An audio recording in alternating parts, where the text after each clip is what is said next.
రాహుగ్రహానికి సంబంధించిన వృత్తుల గురించి ఇవాళ మనం తెలుసుకుందాము.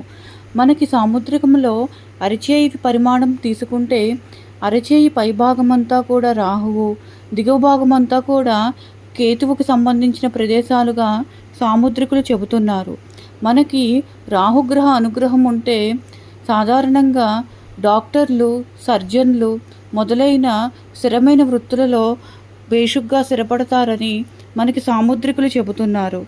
అదేవిధంగా వైద్య విద్య, మత్తు పదార్థ వ్యాపారము, గనుల త్రవ్వకము, పర్వతాల త్రవ్వకము, నేత్ర విద్య, హృదయ నిపుణులు, పొగాకు, బీరు, బ్రాందీ, విస్కీ మందుల వ్యాపారులు, చర్మ వ్యాపారులు, అరణ్యానికి సంబంధించిన వృత్తులు, ముద్రణ రంగము, రసాయన ఉద్యోగము, ఇవన్నీ కూడా రాహుగ్రహానికి సంబంధించిన వృత్తులుగా చెబుతున్నారు.